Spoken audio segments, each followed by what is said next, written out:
Next is E2 sigma upon 2 epsilon not. ये electric field intensity जो E2 है उसकी डायरेक्शन जो है वो इस स्मॉल एरिया एलिमेंट ds के कारण ds के ऊपर और बाहर की तरफ है। तो फिर हम ये कह सकते हैं कि नेक्स्ट बात क्या आएगी,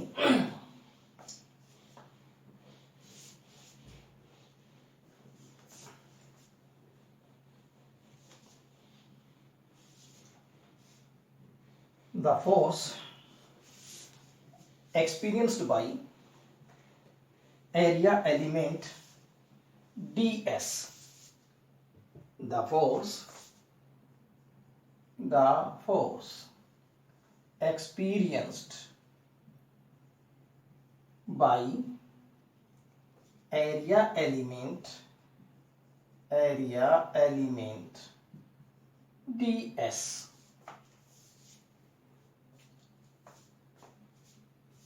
df equal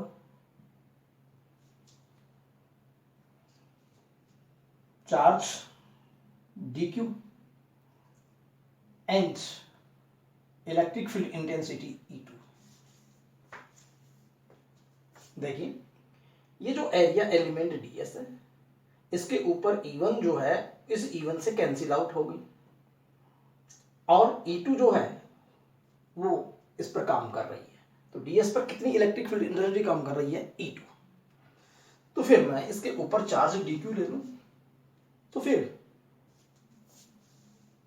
dq जो चार्ज लिया तो dq चार्ज की वजह से कितना जो है फोर्स लगेगा, तो फोर्स इक्वल होता है charge into electric field intensity.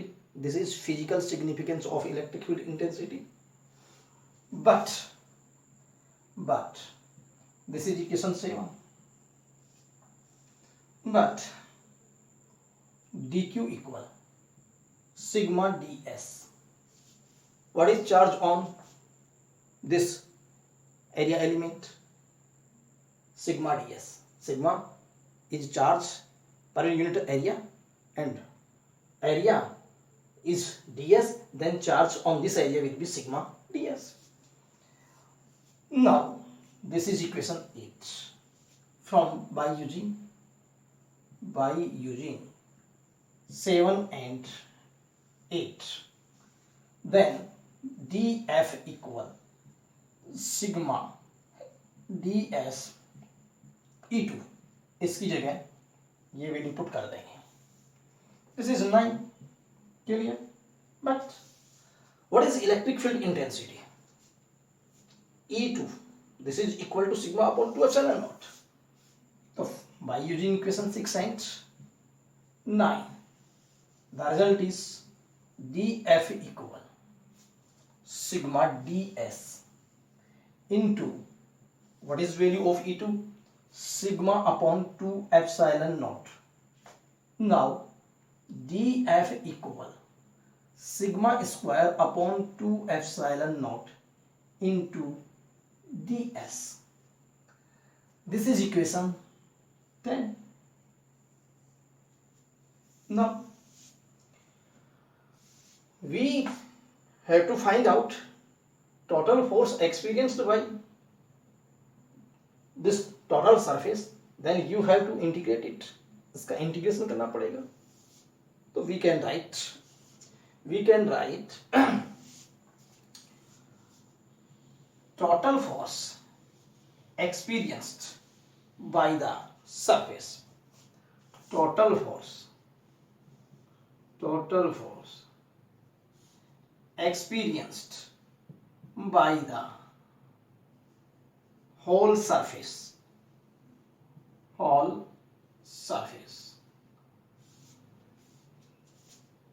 by using equation 10, then by integration f equal sigma square upon 2 epsilon naught integration for whole complete surface ds. This is total force. This is equation 11.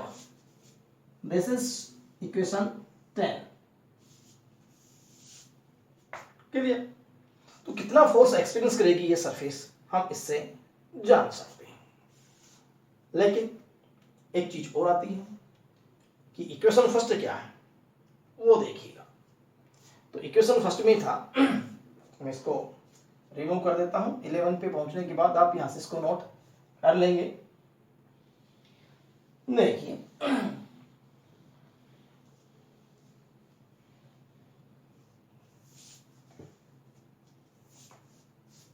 by using equation first and 10 first and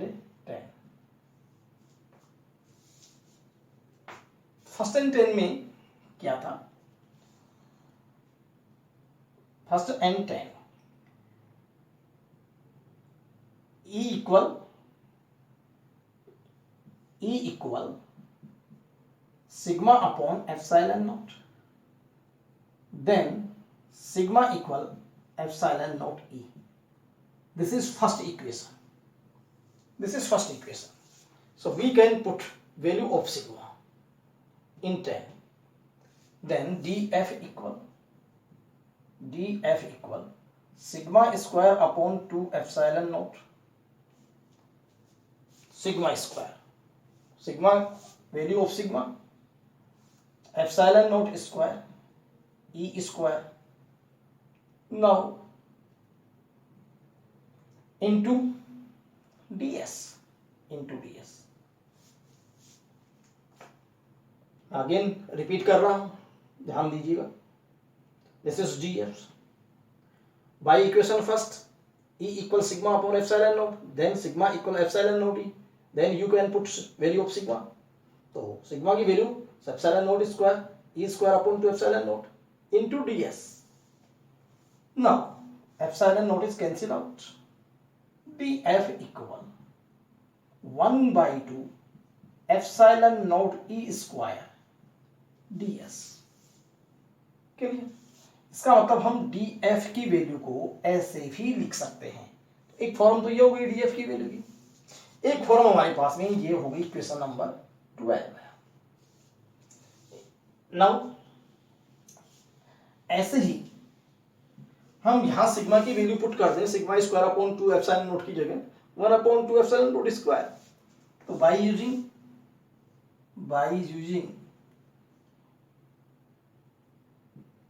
equation first and 11 then total force F equal 1/2 epsilon naught E square integration for complete surface ds। Clear? This is equation 30। तो एक तो sigma की term में ये हो गई 10, एक electric field की टर्म में हो गई 12, एक सिग्मा की टर्म में ये हो गई टोटल फोर्स, और एक इलेक्ट्रिक फील्ड की टर्म में हो गई टोटल एफ। नाउ नेक्स्ट है electric pressure.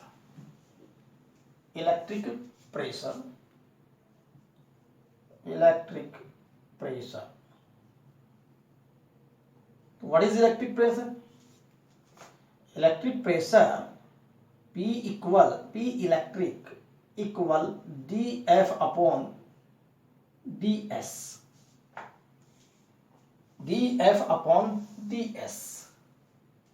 then we can write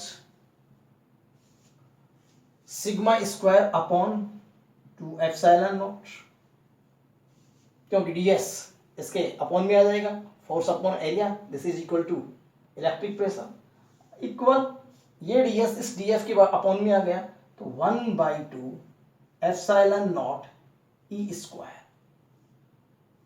ये इलेक्ट्रिक प्रेशर हो गया।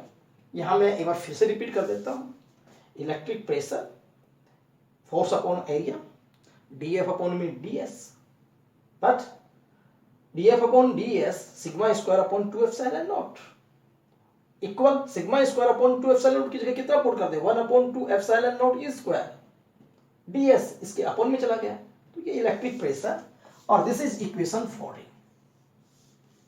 इस तरीके से हम ये कह सकते हैं कि जब हम किसी कंडक्टर जो कंडक्टिंग सरफेस है उस सरफेस को चार्ज देते हैं, तो चार्ज के कारण जो है वो सरफेस जो है उसके ऊपर बहुत सारे हम छोटे छोटे एरिया एलिमेंट कंसीडर कर लें, तो ये area element repulsive force experience करते हैं, उसकी वजह से जो है एक रिपल्सन फोर्स आउटवर्ड्स बाहर की ओर लगता है, जिससे उस सरफेस के ऊपर एक प्रेशर प्रोड्यूस होता है, और वो जो प्रेशर है वो हम इस फॉर्मूले से दे सकते हैं।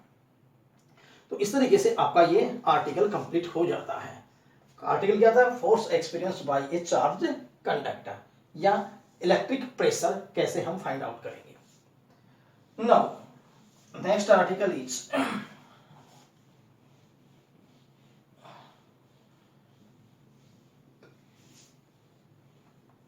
Energy stored per unit volume in electric fields.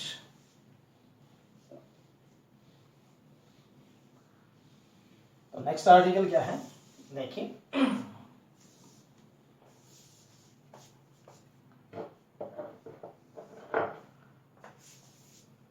Energy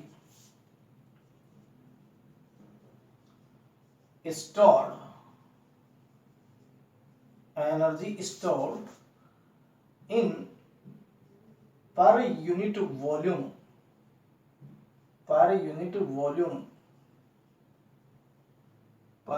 volume in electric field।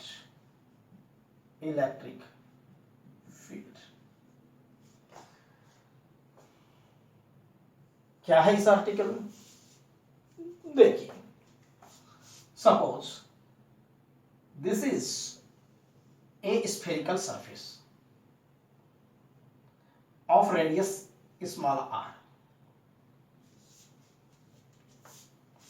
r radius,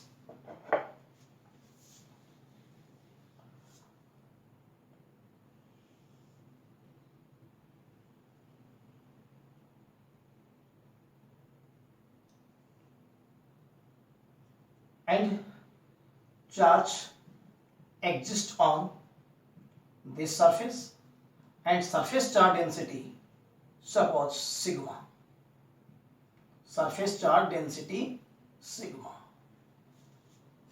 so there will be an electric pressure readily outwards, but if we compress,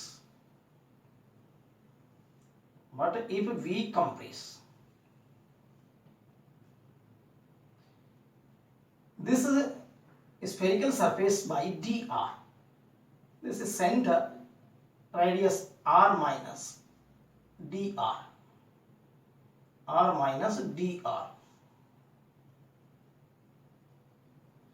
this is dr,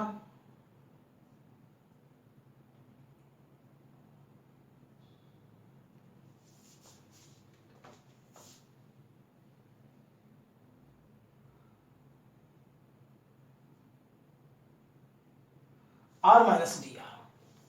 जैसे ही हम इसको compress करेंगे, we have to work done against electric pressure. तो सबसे पहले we consider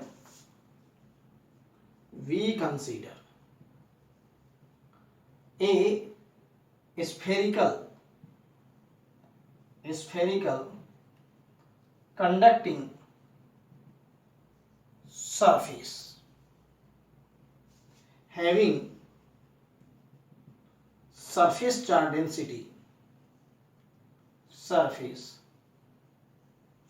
density sigma, then pressure, electric pressure, then electric pressure. So what will be formula of electric pressure? P equal sigma square upon 2 epsilon naught। ये formula हमारे पास है पहले, this is equation first. Clear? But due to this pressure, force exerted on the spherical surface, तो फिर लिख सकते हैं due to pressure P, force exerted on surface, F equal pressure into area. Clear? Pressure into area. This is equation second. We know that pressure equal force upon area. Then force equal pressure into area. Now F equal from by using equation first and second, F equal sigma square upon 2 epsilon naught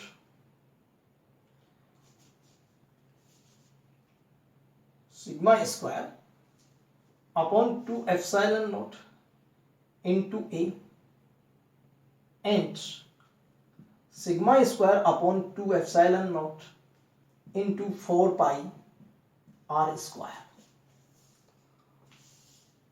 We have A equal 4 pi r square. What is this? This is surface area of a spherical surface. P की value sigma square upon 2 epsilon naught into A and area 4 pi r square. Now work done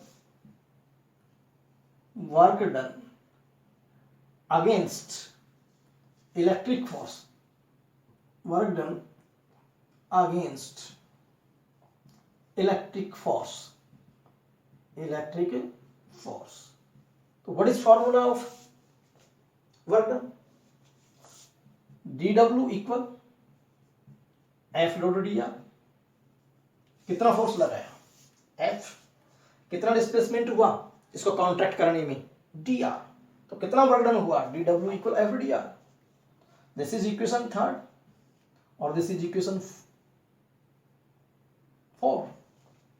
तो by using equation third and 4, so what is the result? dW equal value of F sigma square upon 2 epsilon naught into 4 pi r square into में dr. Clear? Now dW equal sigma square upon 2 epsilon naught area into में distance. This is equal to volume dV. Clear? But this is equal to sigma square upon 2 epsilon naught 1 by 2 epsilon naught E square into dV. Clear? But by using work energy theorem, this is work done is equal to energy. So we can write as du energy, du equal dW equal sigma square upon 2 epsilon naught dV equal 1 by 2 epsilon naught E square dV. Clear? तो work energy theorem से इतना आ गया. अब क्या किया जाए? Energy per unit volume, energy per unit volume, energy per unit volume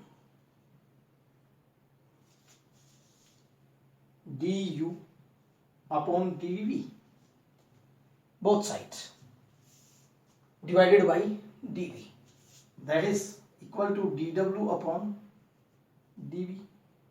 This is equal to sigma square upon 2 epsilon naught. This is equal to 1 upon 2 epsilon naught E square. ये energy per unit volume का formula बन गया, energy per unit volume. This is equation 5, energy per unit volume. Clear? तो फिर हम किसी surface को contract करते हैं, सरफेस को कॉन्ट्रैक्ट करते हैं तो हमें वर्क डन करना पड़ता है, और ये वर्क डन जो है वो एनर्जी के रूप में स्टोर हो जाता है।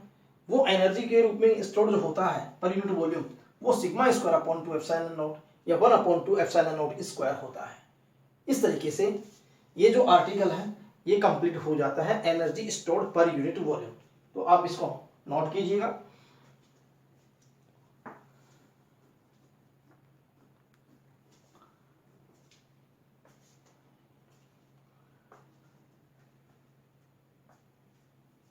इसे हम इलेक्ट्रिक प्रेशर भी कहते हैं, 1/2 एप्सिलॉन नॉट ई स्क्वायर, और इसको energy stored per unit volume भी कहते हैं।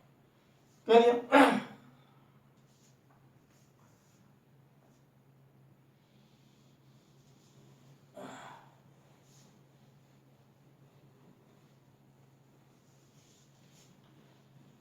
एक और आर्टिकल आता है next,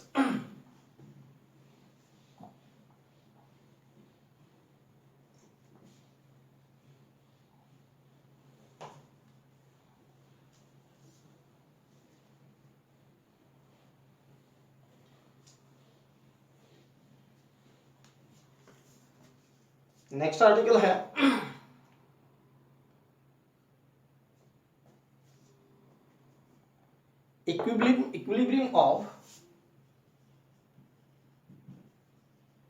equilibrium of charged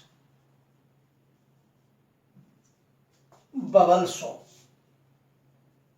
charged bubble soap, equilibrium of charged bubble soap। तो what is in this article? इस आर्टिकल में क्या है कि suppose this is a soap bubble, spherical soap bubble. Clear?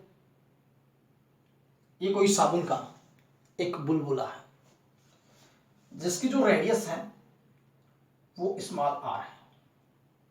Clear?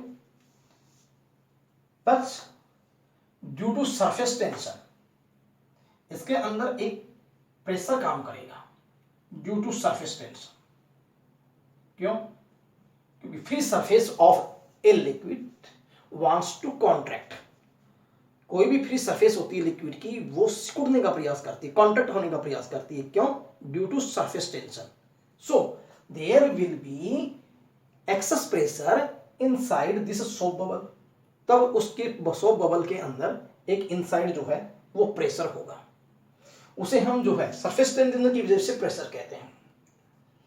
तो फिर एक्सेस प्रेशर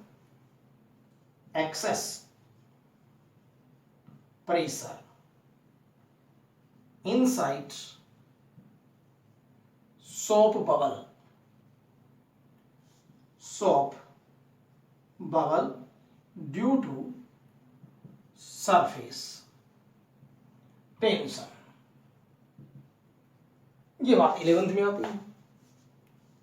तो formula is P excess equal 4T upon R। T surface tension and R radius of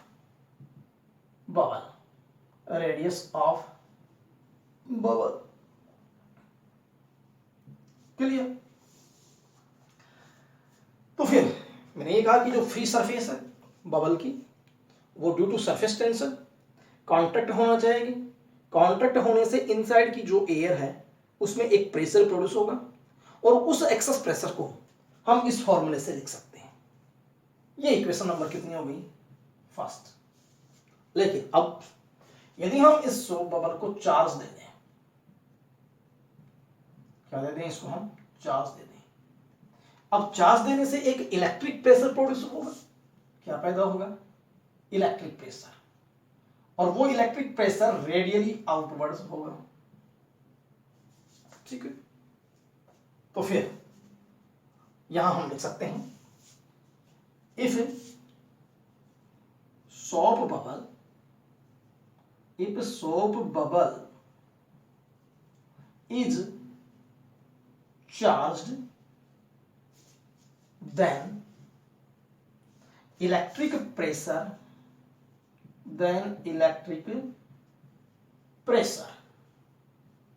क्या formula था इलेक्ट्रिक प्रेशर का? अभी किया था हमने।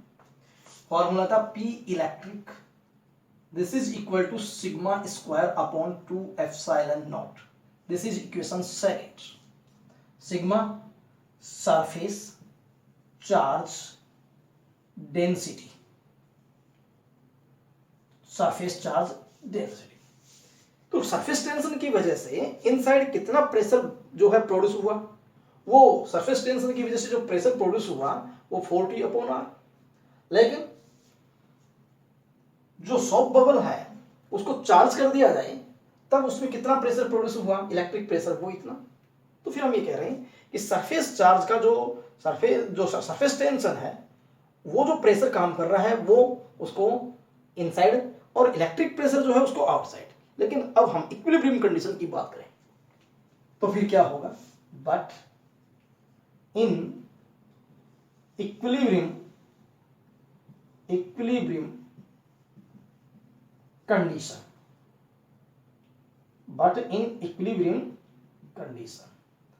P excess this is equal to P electric.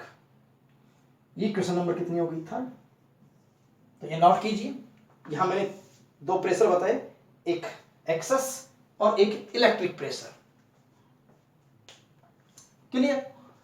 अब जब एक्सेस और इलेक्ट्रिक प्रेशर, जब इक्विलिब्रियम कंडीशन की बात करें तो फिर surface tension inside pressure produce करता है, electric pressure outside pressure produce करता है। लेकिन इक्विलिब्रियम कंडीशन में जब दोनों प्रेशर एक दूसरे को काउंटर बैलेंस कर देंगे तब उस केस में हम कह सकते हैं इक्विलिब्रियम कंडीशन ये बनेगी, P excess equal P electric. By using equation first, second and third, तो what is result? 4T upon R equal electric pressure sigma square upon 2 epsilon naught. Now sigma square equal cross multiplication 8T epsilon naught upon R। तो what is value of sigma? Square root 8T epsilon naught upon R। तो कितना equilibrium condition में surface charge density कितनी होगी ये हम find out कर सकते हैं इक्वेशन 4 से। ठीक है, ये क्या चीज है? Surface charge density in equilibrium condition. But sigma equal sigma charge per unit area, तो टोटल चार्ज कितना है? Q एरिया, तो स्फेरिकल सरफेस है, तो स्फेरिकल सरफेस का area 4 pi R square. This is equation 5। Then from equation 4 and 5, तो 4 and 5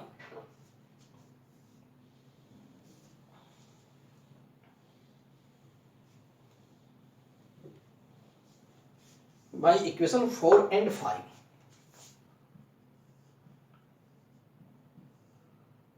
Q upon 4 pi R square equal square root 8 epsilon naught T या T epsilon naught upon में R। तो in equilibrium condition Q will be 4 pi R square square root 8 epsilon naught T upon R। This is charge in equilibrium condition. तो कहने का मतलब क्या हुआ कि हम मैक्सिमम उस सोप बबल को इतना चार्ज दे सकते हैं। यदि इससे ज्यादा चार्ज दिया गया तो फिर वो इक्विलिब्रियम कंडीशन में नहीं रहेगा, सोप बबल जो है वो खत्म हो जाएगा। तो ये तो हो गया इक्विलिब्रियम में सरफेस चार्ज डेंसिटी, और ये हो गया इक्विलिब्रियम में चार्ज। इसको भी आप नोट कर दीजिए।